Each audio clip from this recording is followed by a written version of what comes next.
see, I'm gonna let this lady talk because she do have a point with a lot of stuff. And as far as with like the black feminists, in my 20s, I dealt with them all. In my 30s, I dealt with them all. And they will try to gaslight you to do something. So, you know, just how the lady on The View saying the silly black men that's not voting, you know, we have our reasons why we not voting. But there's women like that would sucker you in. And there's guys out here that's weak-minded because they see a pretty face telling you something crazy, and then, well, you know, my manhood is in jeopardy, so I got to do what I got to do. And that's all they do. That's why black feminists, they attack the black man's manhood a lot. And, you know, you got to understand, you know, it's just a war tactic, you know what I mean, you say, like, this is mental warfare. And if you not strong enough to understand that, then, you know, you lost.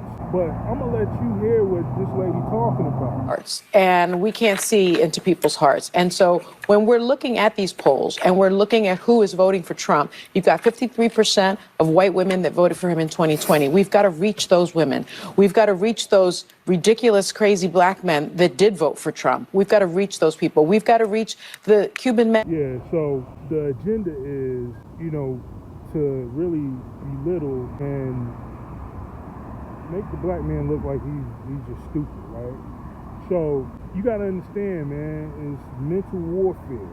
When somebody could sucker you into something, that's mental warfare.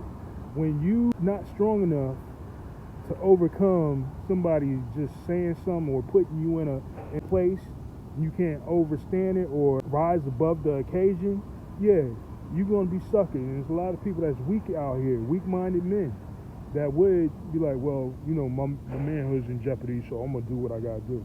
But at the same time, man, you know, vote for the lesser candidate, because, you know, both sides is a bunch of bullshit, you know what I mean? Everybody's stomping on everybody's rights.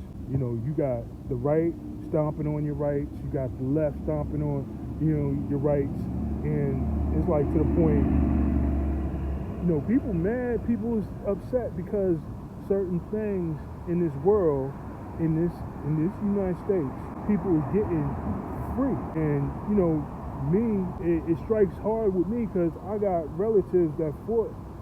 I got a dad that fought in Vietnam. I got an uncle that fought in Vietnam. I got an uncle that fought in Desert Storm, you know. So, yeah, it frustrates me a lot because you see people that not from this country come and get a lot of money just to live, you know, when there's people struggling, you know. And yeah, it's just something that you got to look at too, because it's like your vote counts, man. So don't put yourself in a predicament that you think that because somebody's trying to tell you something and you go left, you know. But I'm going to let you hear her more because she's just saying some real stuff. Why are black men being lectured to?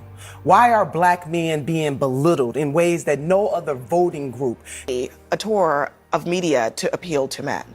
They need to appeal to the needs of the voters. And so when I was a delegate for President Obama in both of his elections in Ohio, right now the vice president is down 11 points in Ohio, even though I fully expect President Trump to take Ohio as he did twice, but to be down 11 points compared to President Biden, that is a problem. But this other issue I want to bring up is a problem too. Why are black men being lectured to?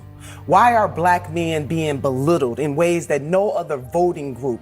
Now, a lot of love for former President Obama, but for him to single out black men is wrong. And some of the black men that I have talked to have their reasons why they want to vote a different way. And even if some of us may not like that, we have to respect it. So unless President Barack Obama is going to go out and lecture every other group of men from other identity groups, my message for Democrats is don't bring it here to black men who, by and large, don't vote much differently from black women. And why? as a politician, we should be trying to get all voters to vote. And hopefully there are a few good men out there who do care about the stripping away of some of women's bodily autonomy. But this is wrong for President Obama. It is a wrong course for the Harris-Waltz campaign to lay at the feet of black men when they have their reasons. In 2020, the vice president was labeled a cop, as we know. But do you think, sorry to interrupt you, Nina, but do you think he's right that one of the reasons is because they don't like the idea of a It woman might be some, in the White listen, House? black men are socialized in the same society as any other man. So yes, is misogyny maybe a part of it? But again, is President Obama and is the Harris-Waltz campaign going to lecture other male groups in the same way that they're lecturing black?